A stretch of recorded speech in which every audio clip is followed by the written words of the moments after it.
Hello and welcome back to the Cineskinny. It's the film podcast from the Skinny magazine. Everybody is here and we're all in a meeting room looking at the castle out the window. It's me, Jamie, Ellie and Anahit. Ellie and Anahit both have their backs to the castle, so they're not looking at anything. That's okay. And I can only see a wall from my end. So, Oh, okay. so you can see the castle. I think you're the only one that can see the castle. We're here in a meeting room. I can see the castle. And the rest of you can all right off. We're having a fun time today on the Cineskinny podcast. Yeah, the gang's all here. How is everybody? Pretty good. Yeah, good. How are you? I'm good. I'm better now we've started. So on today's show, we've got a couple of reviews of what are actually, it turns out, the opening and closing films of the 2024 Film Festival, which are both out. Well, one of them's out now and one of them's out in a couple of weeks. We are also going to be talking about action films in honour of a big new season of action bangers coming to the GFT and various other places. And we're also going to do a bit of what we've been watching stuff as well. We'll start with the what we've been watching stuff. This has been a terrible intro. This has been quite a bad introduction to the podcast It's on fine. my part. That's good. But let's see if we can redeem it by asking people what they've been watching. I'll come This is no pressure on the people. Jamie, the podcast is floundering. Can you save it, or will we be sunk in harbour? Yeah, I had a really fun Sunday at GFT watching two of my favourite films, but I had this weird experience. Do you ever have this where you have a film in your mind and then actually sometimes when you watch it, it's not quite as good as you remember it? Yeah. So I watched actually, coincidentally enough, one of the films is the first film in the action season at GFT so it's The Seven Samurai, Kurosawa's film. And then I watched My Own Private Idaho as well, Gus Van Sant. Now, these are both films that I saw pretty young and were pretty formative, I think, on my cinema appreciation, especially My Own Private Idaho. That was for a long time probably my favourite film. But funnily enough, watching that again, but watching both films again, I realised actually they're not the perfect films I remember. They're kind of a little bit messy. Seven Samurai, as much as I love it, it does drag a little bit. It's got some weird treatment of women. I feel like the way the villagers are treated is not great. And yeah, I felt a bit ambiguous about it. But I mean, it's still a great action spectacle. It's still an amazing film. I still think it's, probably a 5-star film, but it's not the kind of pristine, perfect work of art that I remembered. And similarly, My Own Private Idaho, I just found it so depressing and sad.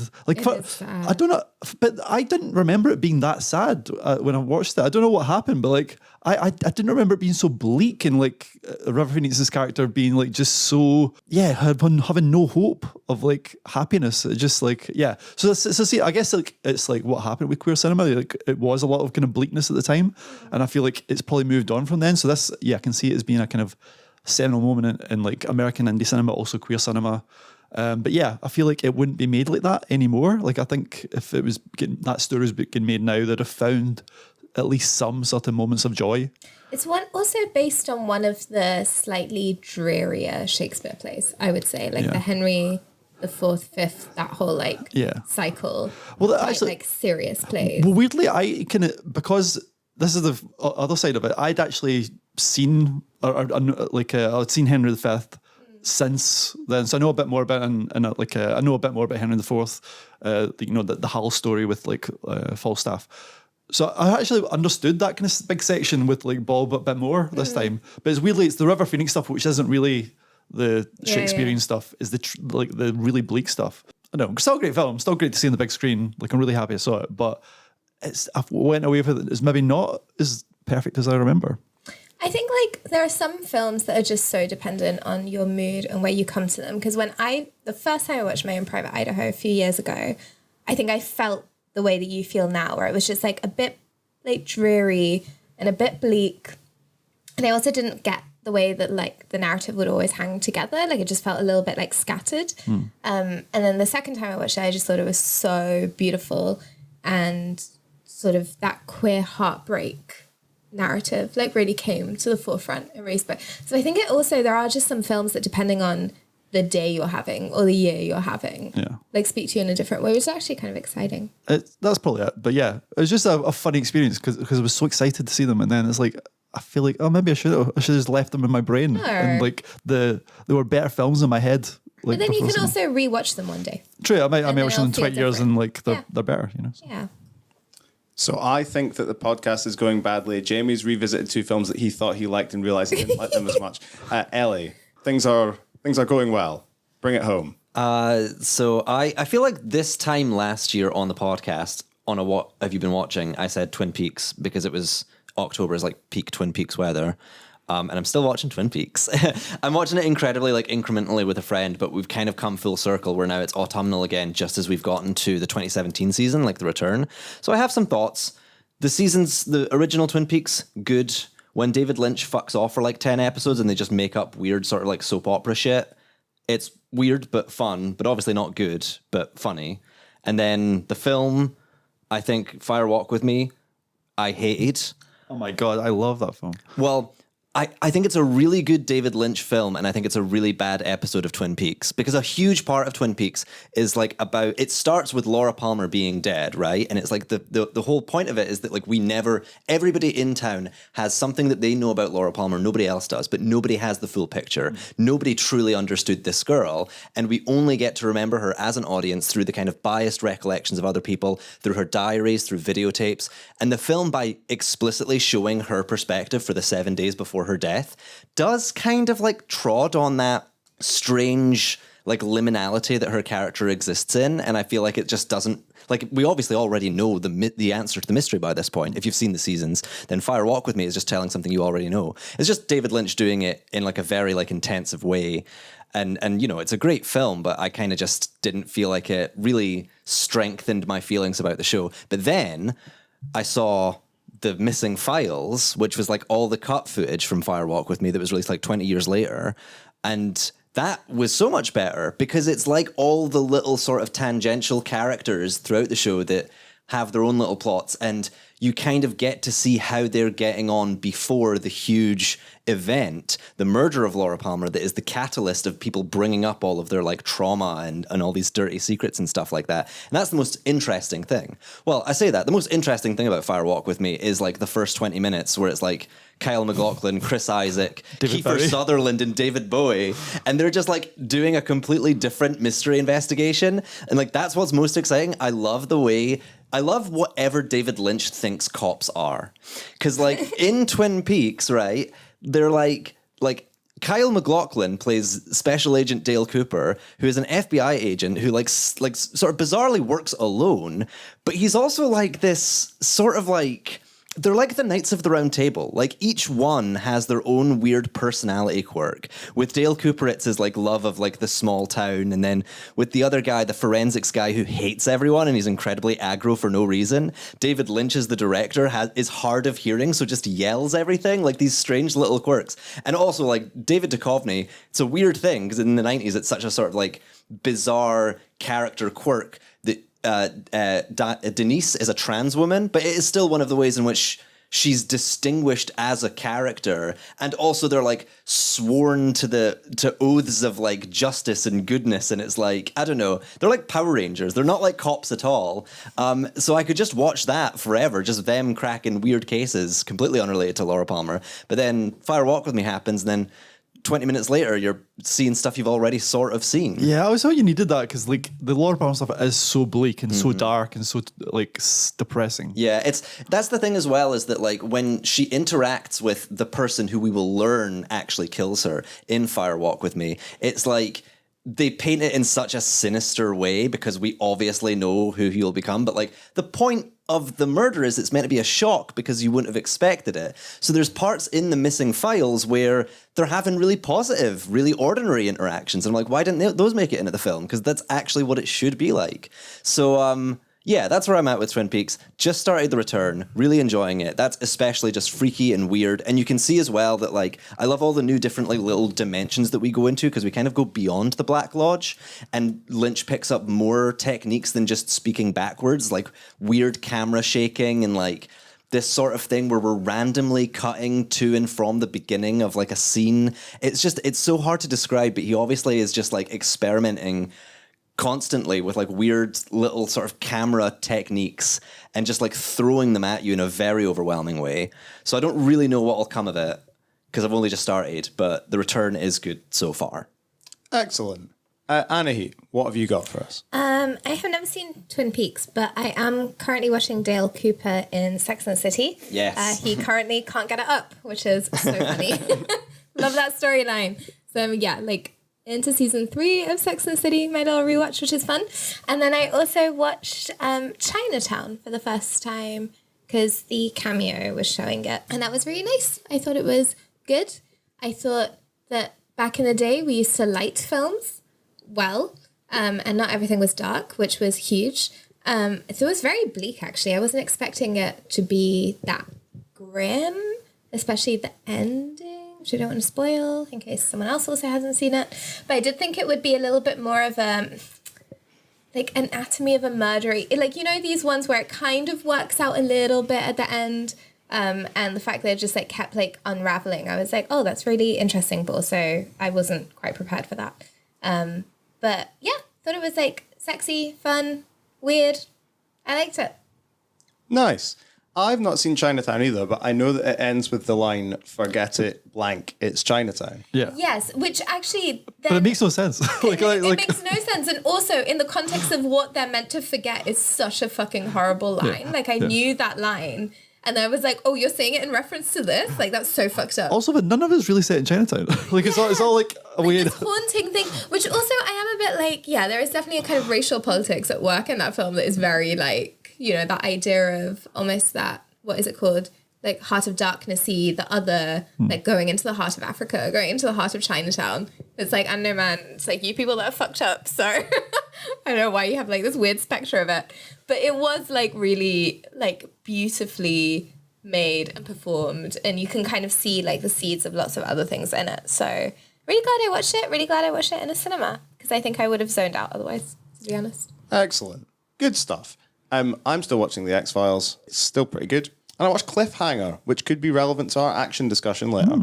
Cliffhanger's very good. He hangs off, I believe, 8 cliffs in the end. We were counting. 8 cliffs. And Is also, there a plot otherwise? classic action movie. He is a very, very good climber. But then Okay. something bad happens, so he stops climbing. Okay. But then he has to go back to climbing. Okay. But at the same time, some baddies are stealing money from a special plane. Who's the baddie in that? Is it John Voight? No, it's John Lithgow. John Lithgow. John Lithgow, Lithgow is an, One of the Johns. an international money launderer / terrorist in a way that you only could be in a film from the 90s.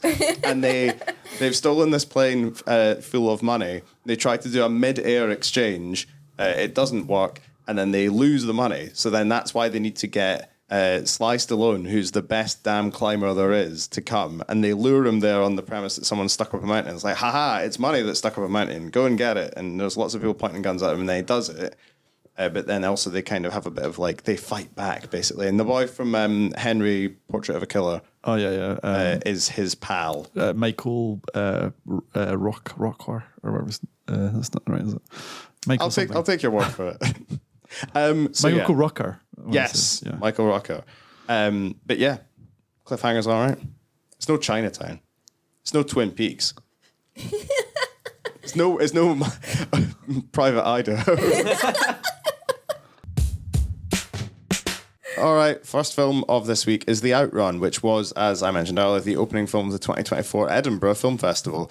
It's the big screen adaptation of Amy Liptrot's book, directed by Nora Fingshite, who did that film, what's it called, System Breaker? System Crasher. System Crasher, which was like a few years ago now. Yeah.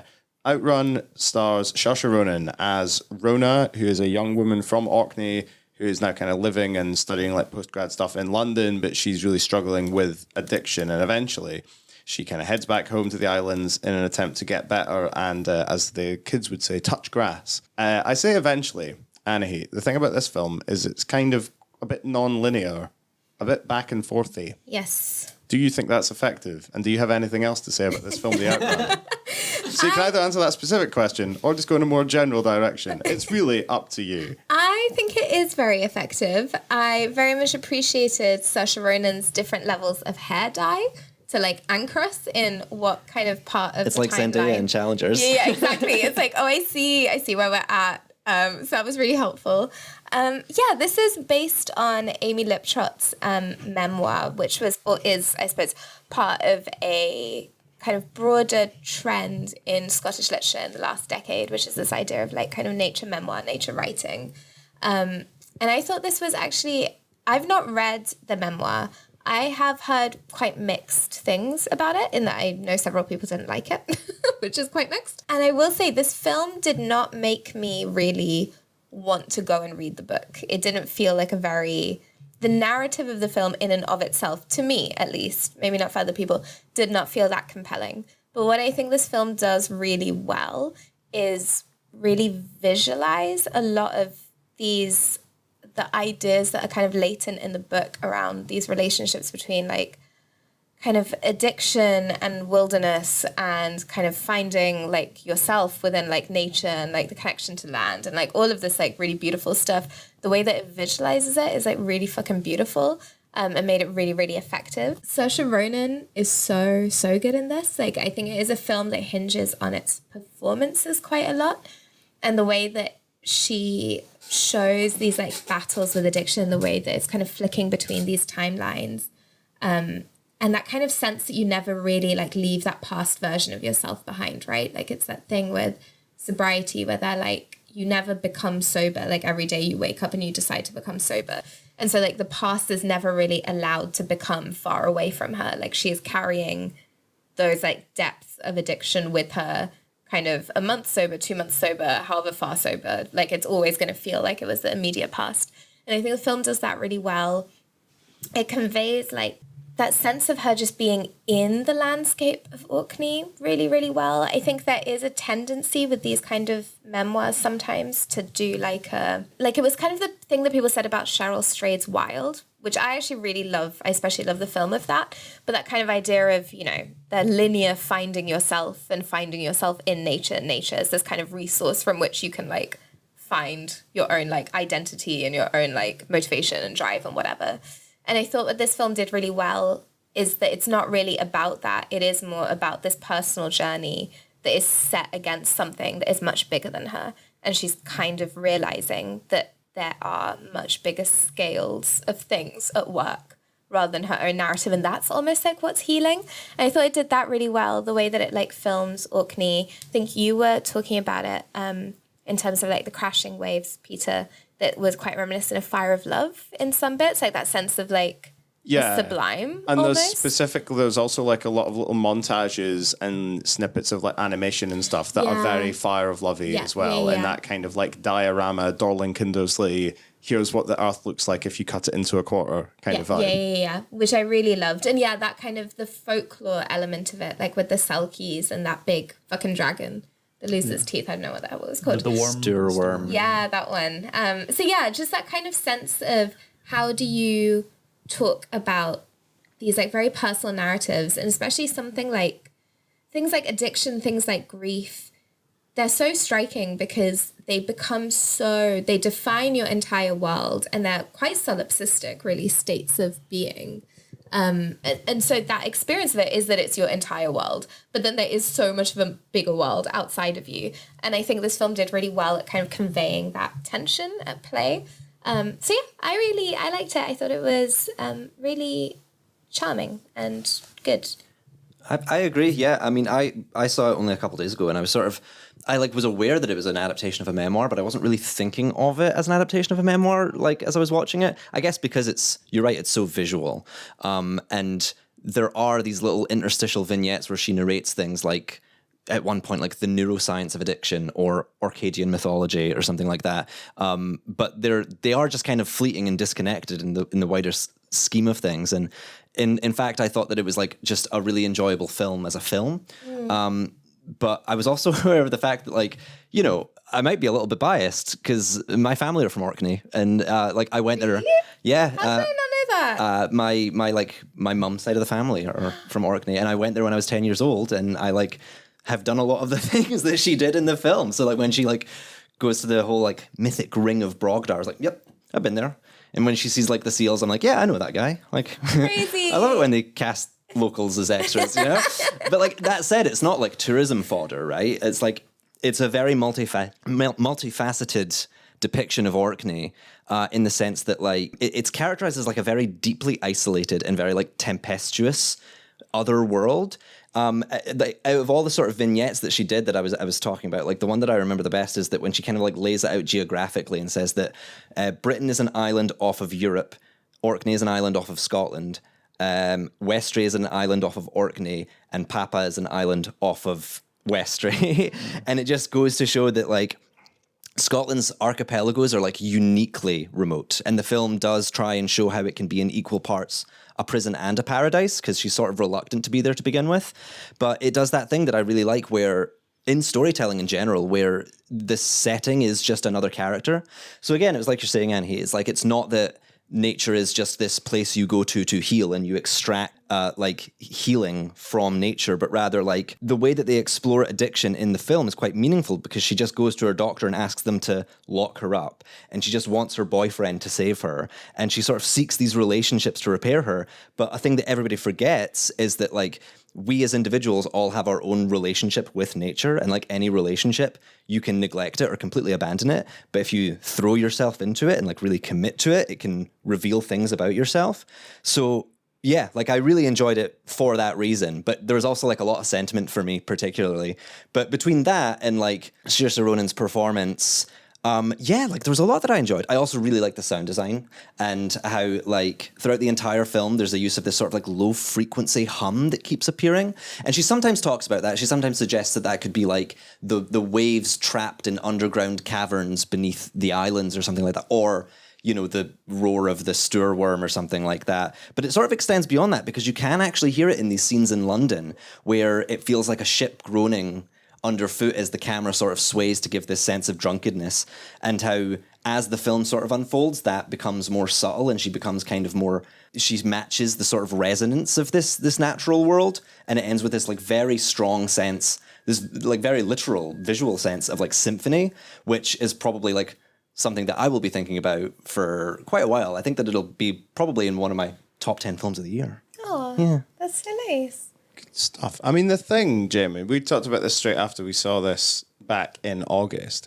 It's very much a film that centers on a very, very, very good performance from Saoirse Ronan. So maybe you could agree with me and then say some more things about this film we're discussing. Yeah, I mean, it's a funny film because like I haven't read the book either, and I've got to assume it's just a great adaptation because it made me feel like I was in Orkney. It's the kind of film you kind of want to watch it in 4DX. Like I would love if like Cineworld went rogue and just put this on and was like you could get like they spray you with water sometimes. Exactly, spray you with like seawater and have like the Orkney wind whistling through your hair. Like it'd be like amazing. But yeah, no.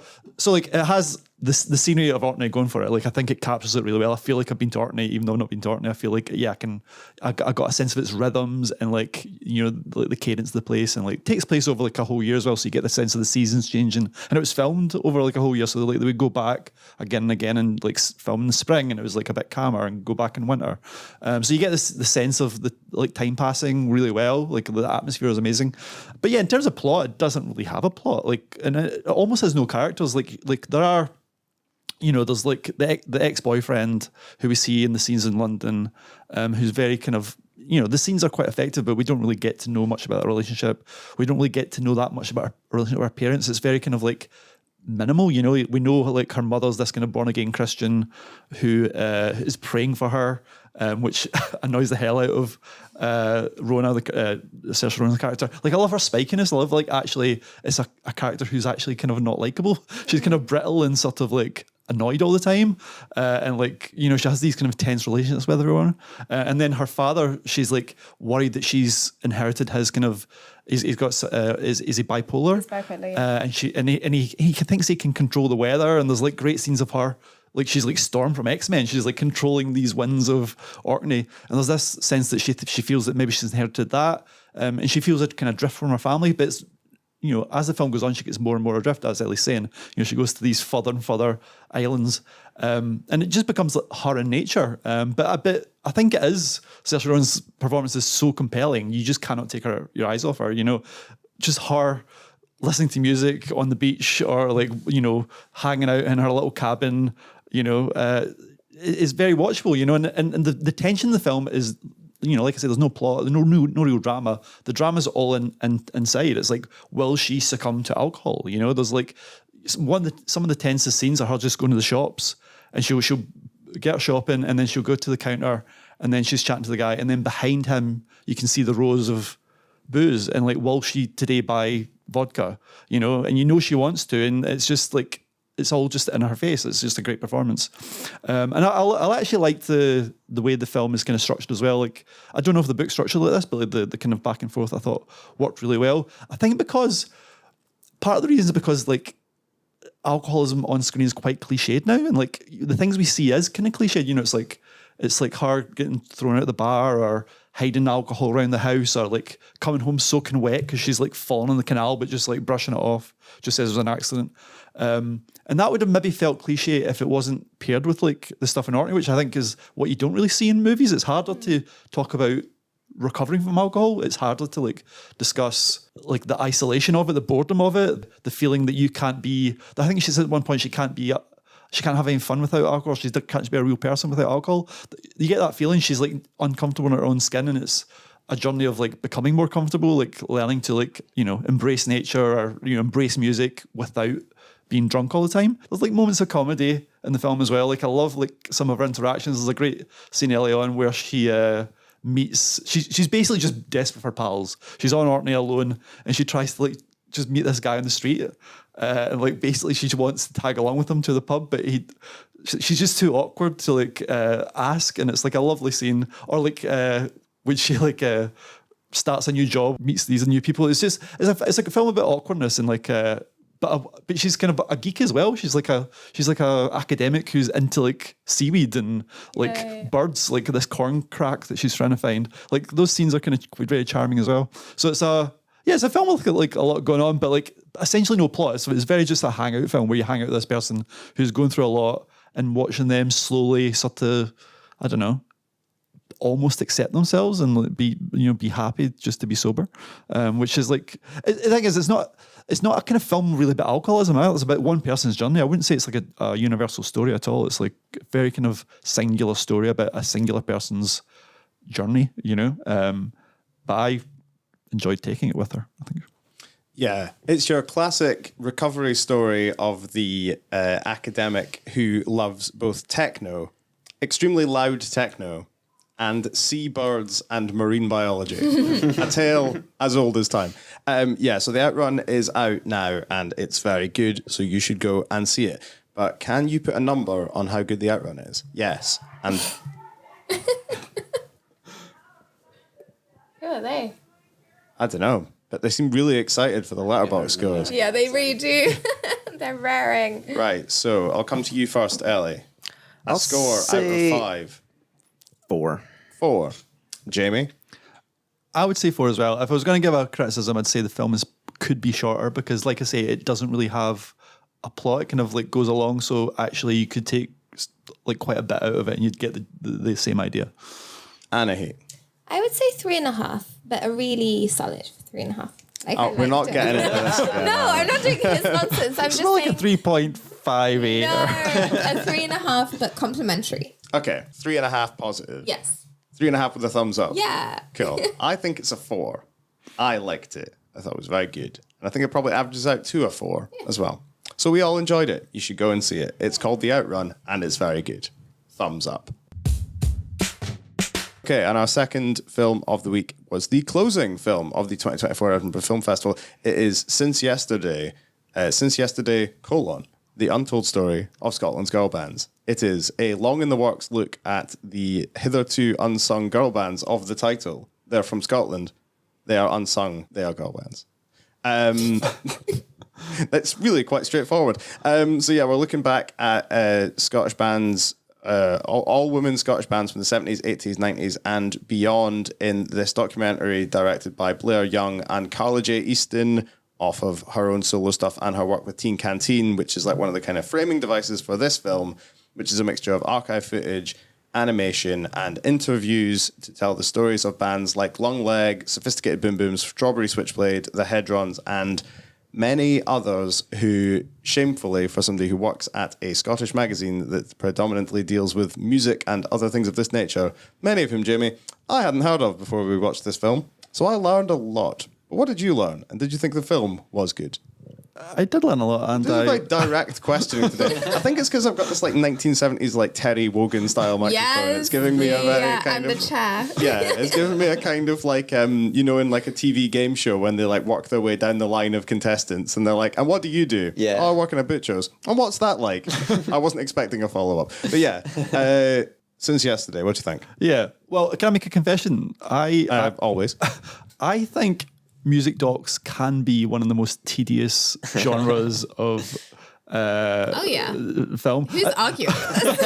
Well, obviously there are great. There are great ones. You know, Can like, I shock you? obviously, like I think the great ones are the ones that have a lot of performance. Like Stop Making Sense, for example, is one of the great songs of all time. But I'm talking about the documentary where it's heavy on talking heads. It's like heavy on nostalgia. It's heavy on telling stories of the old days and like trailing people out to hear stories you've heard a million times. You know these ones. We've all been at a gig when someone's trying to have a conversation with you. Exactly. Yeah. I'm trying to watch the band. Yeah. Music people are tedious. They're really boring. Well, No, but really, Yeah. let him speak. But I think what as you are, Jamie. But I carry think on. what makes since yesterday feel a bit like much fresher than that is all the stories I heard were new to me, like because all the bands, the whole point of the documentary is these bands disappeared too early. They didn't get a chance. These women haven't had a chance to tell their story. And then when they bring all these women on, they all have great stories. That's the whole point. I think the women were actually the best thing about it. Like, you could think of the bad version of this documentary, where they got Vic Galloway or like some of the guys from like Franz Ferdinand to like talking. They don't. They just it's all the women. Like, and I really like that. They don't bring in any other talking heads from the time. They just stick with these women. They give them a chance to say what was it like, and very often they have kind of sad stories, but they have funny stories. Like I'm amazed at the amount of women who say, "Oh, I got pregnant and I got kicked out of the band." Like that was like I think 5 women said that in a row, and it's like shocking. Like that's like how it goes. But like. I don't know if you would have got that if I was a man director of that film. I think it's the fact that you have Carla Jason is there. She knows these concerns. I've never seen anybody say that out loud. I didn't even think it would be possible that you get kicked out of a band for being pregnant, but that seems to be how it was back For then. a lot of them as well, it was more that they had a baby and then that was just the demands of motherhood made being in a band impossible as well, which is also really shitty, right? But even people who didn't plan to have kids were getting told, well, you're the age you could have kids. I don't want to sign you yet because, it's fucking it's like, so you reach 30 and you can't be signed because, so anyway, but that's just one of the many injustices that this film discusses. But I just thought it was put together in a really nice way. I did think at first that the framing device is a little bit cringe. It's like the idea is like we're in Carla's bedroom and she's like annoyed that she doesn't have like any girl bands on her like wall. But I think that kind of played out in a nice way as the film went on. And yeah, I thought all the characters we meet are charming. I particularly love Rose. Is it Rose? What's her second name? McCartney? Maybe I've written it down somewhere. But anyway, from Strawberry, Strawberry Switchblade. She's like so charming, so funny. But yeah, all the women, seem really cool. Like a lot of women are just working class women as well. Like that's the thing, they're like really kind of like down to earth, like quite humble about their achievements. Because probably they didn't think it was any achievement at all. But like the fact that they just did it in the first place is kind of incredible. So yeah, I thought it was like a really good celebration of these women. It had a nice kind of like collage feeling. It felt like a bit like a zine come to life, like the way that it brings in this kind of well-researched archive but also these kind of like little animations and little vignettes of like girls in their bedroom. So yeah, it had a real kind of nice playful edge to it as well, but I think it's sort of quite an important film. I think it's genuinely showing people who were underappreciated. All the music is great. Like I think all the music I heard is fantastic. And like it should be better known, like in the Scottish scene. Like why are these bands not better known? Again, it's questioning music journalism over the years. Why were these bands forgotten? Whereas we're still talking about like, the Pastels and like the Fire Engines and all those kind of 80s bands that were the contemporaries. Why did they get talked about much more than these ones? So yeah, it just asks a lot of questions like that. It ends on a kind of hopeful note. I think it's like a kind of nice message that suggests that things are changing for the better, but it's still a film that makes you angry. Like I think these women should be angry that they were sort of so mistreated and like they didn't get a chance that they probably could have. Really charming, good documentary, I thought. Yeah, I think you're right. Like, there are many documentaries, and many of them like well received, that are kind of covering a topic on which the cultural narrative is agreed on. If you think of like the sort of documentaries they see on like Netflix or something like that, like the Fire Festival thing, it's like they can definitely add something stylish to the exploration of this topic, and they can certainly add depth by talking to people. But everybody already knows, oh, Firefest was a disaster, and that's what this documentary is going to all be about. But this is one of those documentaries where you really get the sense that you are exploring and discovering something and learning something new that hasn't really been put in words anywhere up until this point. Like the process of discovery is this achievement that the filmmaker has done, but like the audience get to share in that as well. And I do also feel like we are talking about like sort of bad-mouthing music fans or whatever, people who sort of like love to chat about music, but like they do get a kind of like sort of a real satisfaction out of like obscure things and like niche finds in a record shop or something like that. So I think that in that context, this documentary would be perfect for sort of like music fans. But then of course it's not just about like, you know, sort of shining a light on these like lost tapes or sort of buried bands, but it does wind up with this real strong political point about like, yeah, we are at this moment where we have the potential to break this sort of cycle, because it's a long period of time that it covers, right, from like the late 60s right up until now. So it you know, the film presents this sort of present day where there is a chance to kind of like change things for the better, but it really is kind of like a call to action. Like many of the testimonial, like the people who participated directly say to the camera, like, you need to sort of champion and celebrate women in music, because if you don't, they will simply just get like swept under the rug. So yeah, I can certainly imagine that like there'll be like music fans who have never heard about these bands and will be really into it for like all the great music that you're exposed to through it. Because again, I'm the same. I like did not know about a lot of these bands, and I was so surprised by the things that I learned. And that's what's a great like documentary, is when like you really do learn something from it.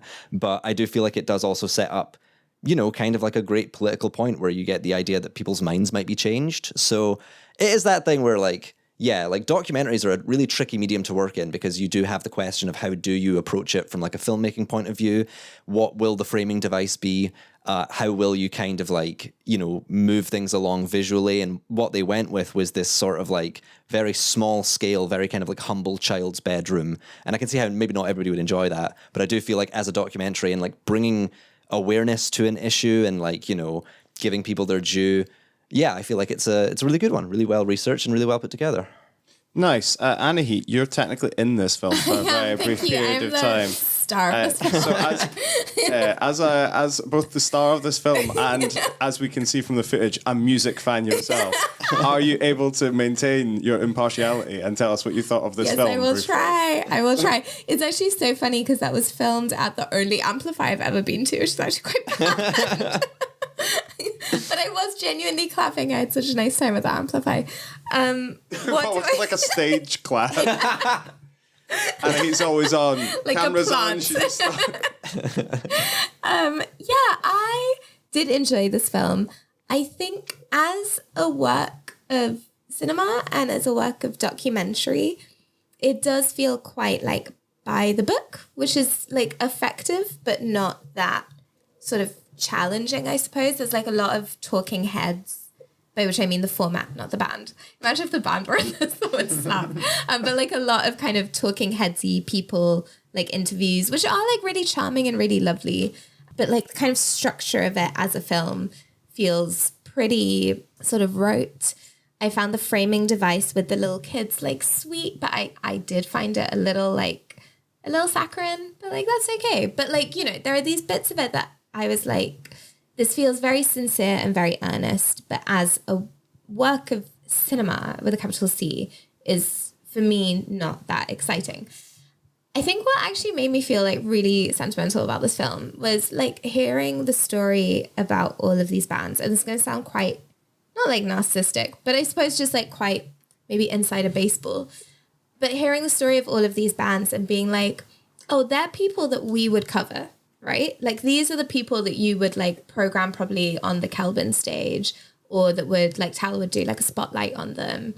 And if someone were making like a documentary looking back at this time now, it would be a lot of bands that we kind of know some of the people in, and like Maranta, or which I know is not a girl band, but like, you know, these kind of, and there was just this real sense in the film of what like a local art scene means. And I found that really affecting. Like there's this kind of establishing shot of Sneakies at the very beginning that I was like, oh my God, it's Sneakies. That's so nice.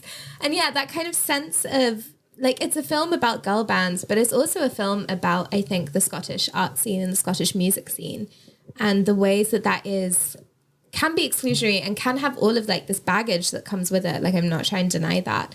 But at the same time, it is something that is like local and it's something that is meaningful to people. And it's something that someone like Carla J. Easton, who is now working as a musician in like our landscape and is someone that probably looking back, someone would make a documentary like this about, can go into this archive and kind of discover this like archaeology of where they came from. And I thought that was really beautiful. I don't know if I would feel that way about it if I didn't like do this job and was not in this community. But maybe you can say that about any film, is if you don't have that sort of personal connection or personal interest, then it just doesn't hit you in the same way. But yeah, I thought that was really lovely. I thought that was really nice. I did enjoy being in it. Those are my thoughts. Hannah Heat's check is in the post. Yeah, I think it does speak to that kind of like distinctive. You never want to just be like, isn't Scotland great? But there was a kind, especially in a lot of those kind of Hellfire Club, Glasgow post-punk bands, there's a very distinctive like sound that they were putting out. Yeah. And a very kind of like distinctive air that they had to them. Yeah. And maybe not even it just being Scotland, but like you can make the same film about Manchester or Wales or like whatever, but just the sense, even less it being like the local Scottish scene, but this idea of a local art scene. Yeah. And like we know the Scotland one, and so it kind of speaks to us. But I just thought it was like a really good argument for even if you don't get fame, and the reason these bands didn't get fame is like structural inequality and it is really shitty. But even if you don't, there is this, you've left behind something really meaningful at the time, like you were creating something.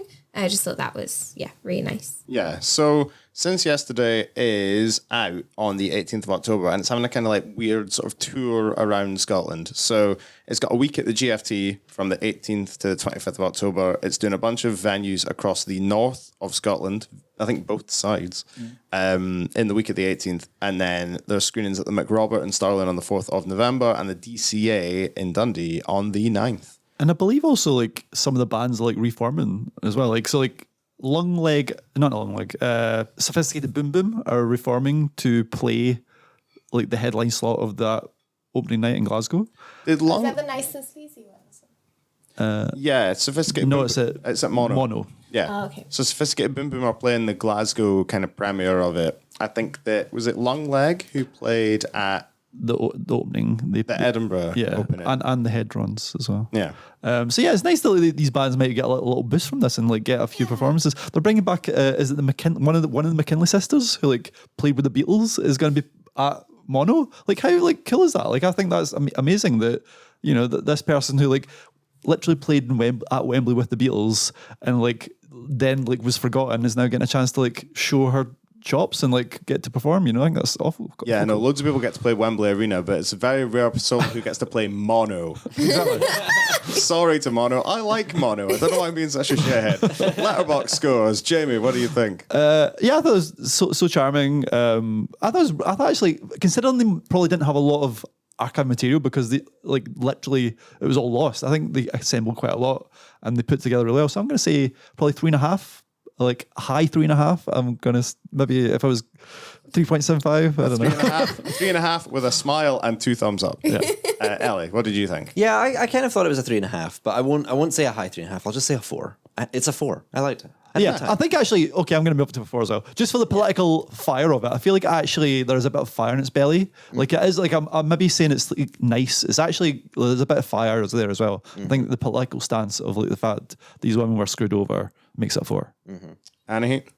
Sorry, that's such a funny sentence. The fact these women are screwed over makes it a 4. Jay was channeling his best Chinatown. Yeah. Put that on the poster. I will say a 3. I have less sympathy towards women. Oh, it's really awkward. I'm now also going to say 3. There we go. 3.5 and we're back where we started. That's Since Yesterday. Go and watch it.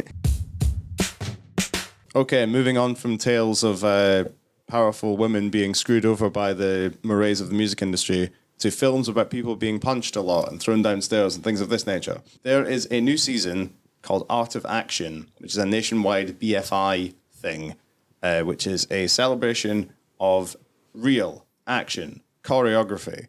That's how they describe it. They say it's a celebration of real action choreography. I don't know what that means, really, but I can gather it means lots of action bangers, classic action films, lesser-known action films, celebrations of choreographers and stunt people of various diffuse and diverse backgrounds, and just talking about good films from the history of le cinema in which people get the aforementioned punch in the face or shot at or things thrown at them. Them thrown at things, them thrown off horses, down ravines, things of this nature. It's action cinema. I don't know why I'm looking straight at Ellie as I do this. It's action cinema, Ellie. Beating people up. So we're going to talk a bit about some films in a minute, but I thought I would start with a question to the group. Jamie. Yes. I'll start with you. Okay. What do you think makes for a good action scene?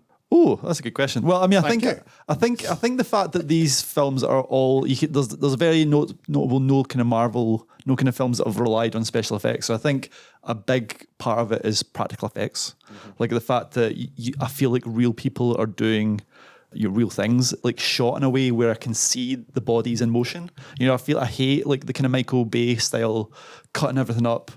Or the Tony Scott even though I admire Tony Scott as a filmmaker and you can say he's made some great action films, he cuts stuff too much, like his films are too kind of chopped together. Whereas the best action films I think are quite lucid and have a kind of fluidity, and you can see the bodies flying through the air or the car going across the bridge or, the person jumping through the flames or whatever it is. It doesn't really matter what it is as long as I can see it and I believe it, and I don't, that's the best for me about action. That's why it's so thrilling, is seeing real people do real things. Kinetic physicality, Ellie.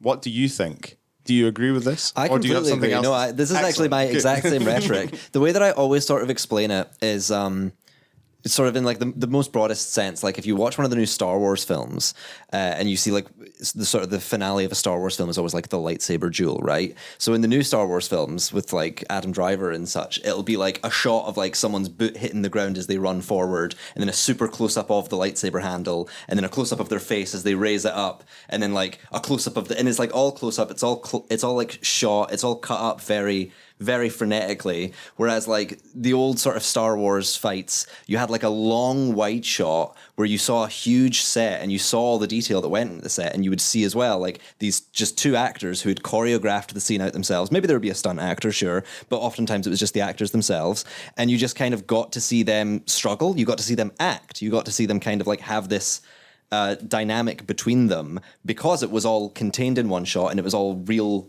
movements that they did together, and that sort of applies to like a much broader sense. And it's like, you're right, it's like totally it's a thing in Marvel films as well, when it'll be like every single time someone pulls a trigger and a bullet gets fired, there's a cut to a different thing, and it's to kind of chop it up and give it like a sense of real momentum. But when you rely on that a bit too heavily, you realize you're not actually seeing anyone do anything that impressive. Yeah, I want to see people defy gravity without CGI, like that's the fun of it. That's why people like it. When I think we did like Top Gun Maverick ages ago, and it's like what was really exciting about that was that Tom Cruise was still doing his own stunts and stuff like that. That's like revolutionary now, to do your own stunts, to actually get in like a fucking jet fighter. But like, nowadays it's all CG. I mean, one of the things that I like, so one of my first experiences of really good like this kind of physical action scenes was Jackie Chan films. And so Police Story 1, 2, and 3 are part of this BFI season at GFT, at BFI at GFT.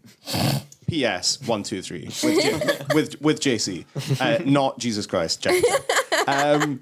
But yeah, I always think back to the scene in Rumble in the Bronx, which is like one of the 1990s Jackie Chan's, where he is chased by a gang of hoodlums down a kind of alleyway, and then they just start launching glass bottles at him with baseball bats. And he doesn't actually do that much kind of death-defying or gravity breaking, or like he doesn't just fly off into the air. He just dodges lots of broken glass. But there's that physicality in that sense that somebody is potentially in danger is one of the most exciting things about those kind of action films, because you know, or you hope, you don't know, but you hope that they're not in serious actual danger. You watch something, like I said at the start, like Cliffhanger, and you think, surely this is some of this is like back projection. They can't be making Sly Stallone or someone who looks a little bit like Sly Stallone hang off the side of this mountain. But you want a sense that this person might be injured, is what I'm saying. Yeah. You want a sense that the actor in this film might get hurt for your amusement.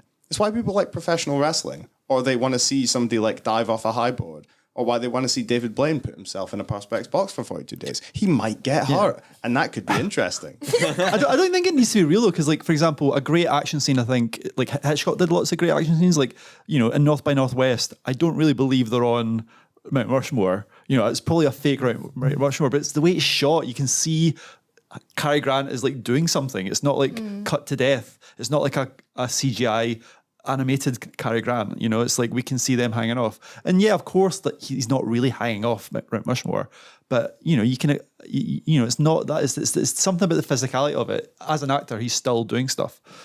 Well, another one before I come to Anahi is the scene in Old Boy where your man is just battering people with a hammer on that one really, really long. So there's a very kind of long shot down this, again, another alleyway. For some reason, I enjoy when people fight in alleyways. Sue me. But there's a long kind of panning shot down this alleyway of the lead character just absolutely going to town on people with this hammer. And I think the fact that there isn't much in the way of cuts or edits, it is that thing of like, it's, you feel that someone is actually doing something in front of you, whether that thing is as dangerous as it initially seems, or whether it's just like, it's still just quite impressive in terms of choreography. Like watching someone do a somersault. Or dismount a horse. Annie, what do you have to say about action cinema? Anything to do with horses or something more relevant?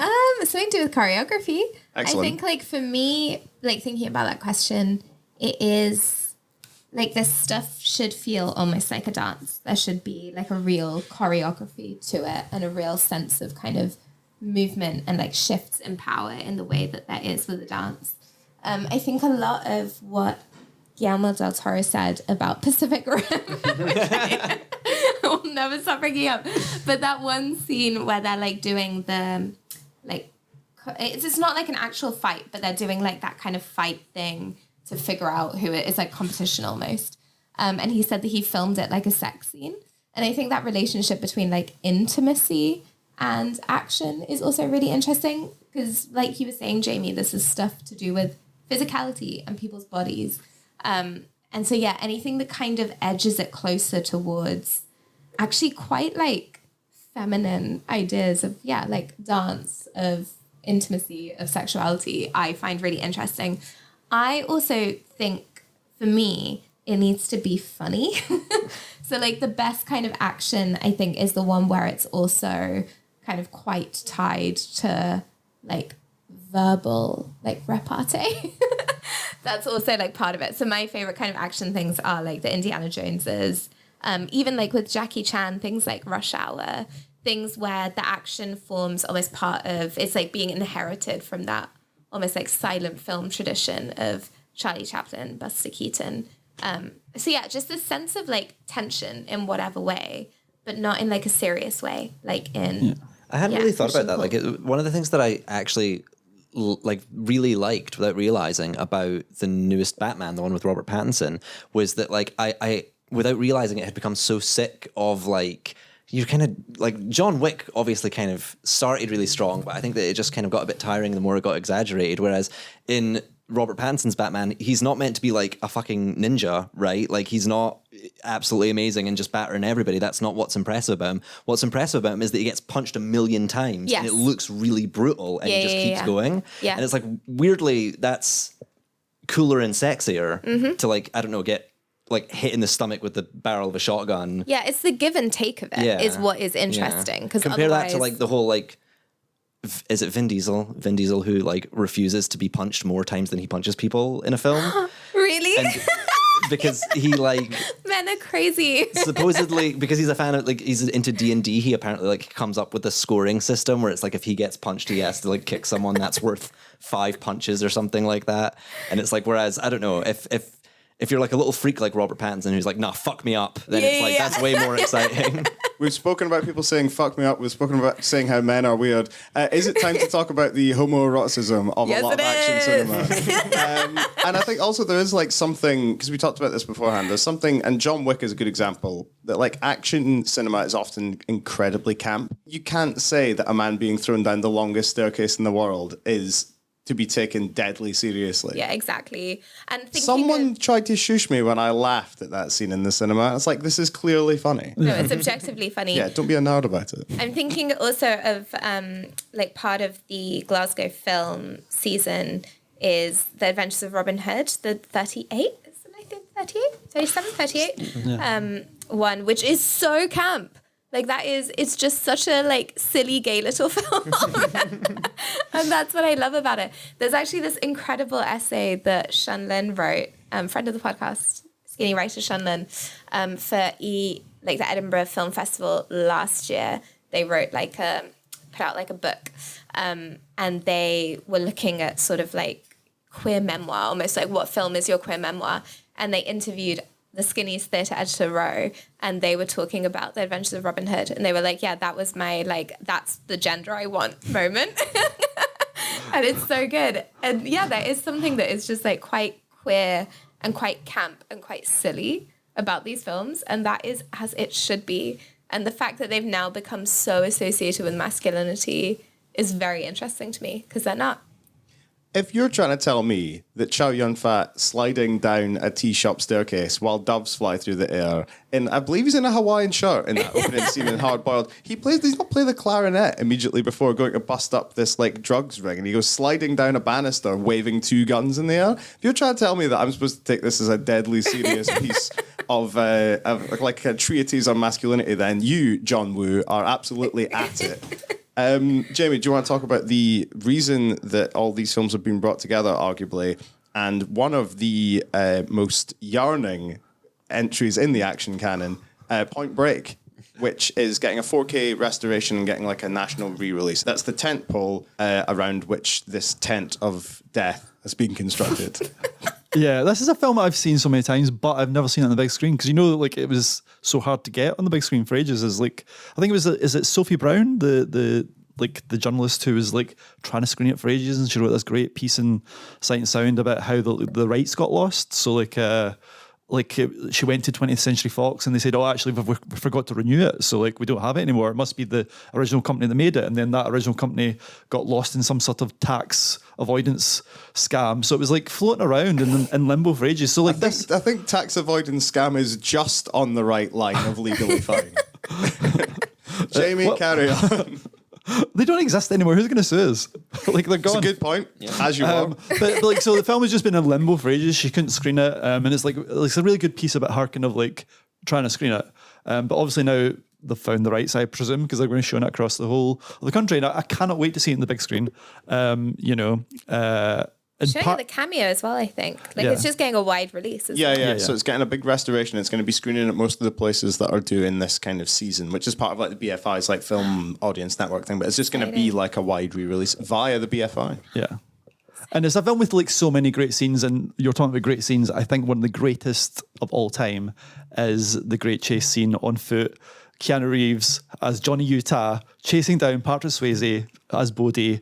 He's wearing a kind of a Ronald Reagan mask, and there's like a great tension because he doesn't quite know if it is Bodhi. It's like this kind of like, he's infiltrated this gang. He doesn't want to be him because he really loves him, but like it's probably going to have to like come down to like him against like take him down at some point. So it's like there's great tension anyway, but then it's just the most wonderfully choreographed scene. The edit is incredible. It's like what's exciting about it is because like so often when you watch an action film, usually they're in like New York alleyways at night, or like in like the down by the docks, or like in warehouses or something like that. But this is like through like urban LA, through suburban LA. So it starts off like at a gas station, then suddenly they're running through like kids' swimming pools and like past like housewives like who are doing their washing in broad daylight. In broad daylight as well, like sort of avoiding kids on bikes. And it's just like, talk about funny, like it's just like so good fun, so many like funny moments of them like falling over like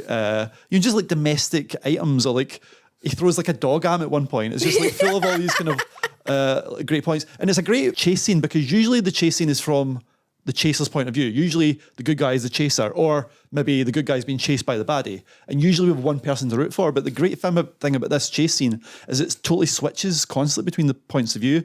And, you know, we know who's behind the mask, but he doesn't quite. So it's like there's like amazing tension of like, we're both characters and we feel like actually in the chase. It's like just this amazing point where like I think handheld, was it a Steadicam had just been invented in the 80s, but this was the first time it was really used that well in a chase scene. Like, and you really feel you're in it.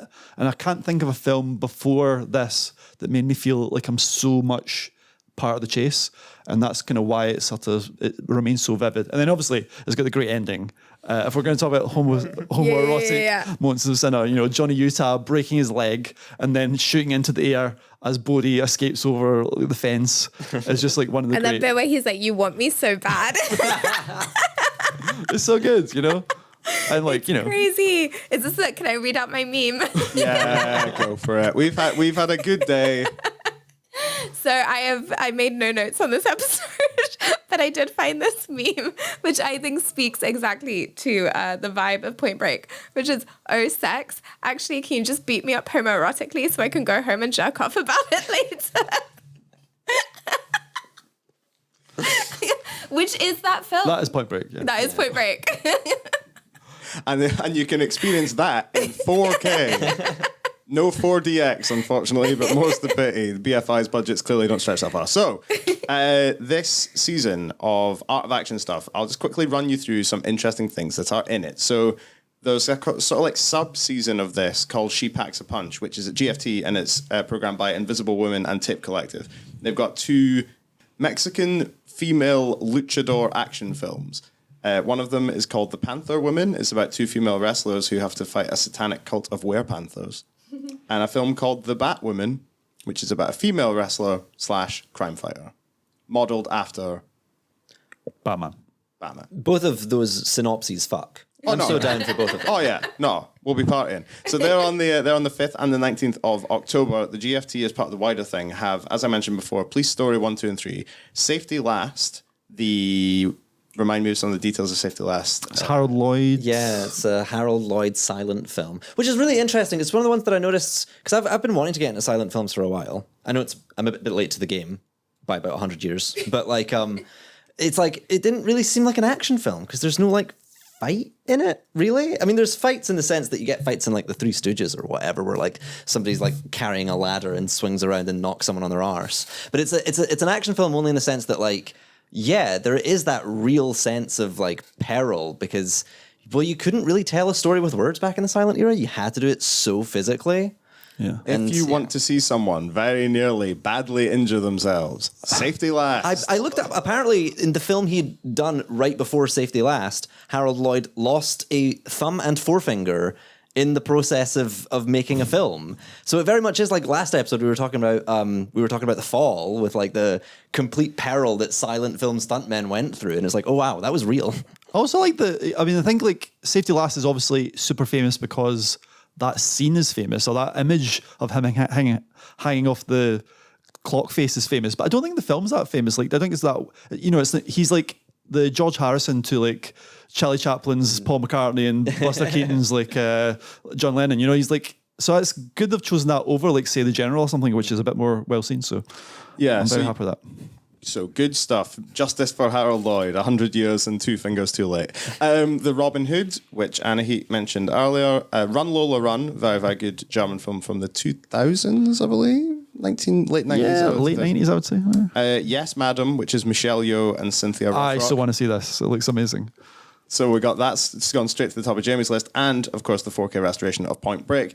And then there are various other places around the country will have little bits and bobs. I wanted to give a shout out to Cromarty Community Cinema because they have a festival called Cromarty Kicks Ass from the 29th of November to the 5th of December. And this 30-seat community cinema in the Highlands is showing Blade, Scott Pilgrim, Once Upon a Time in Uganda, that really good documentary. Oh, yeah, that was great.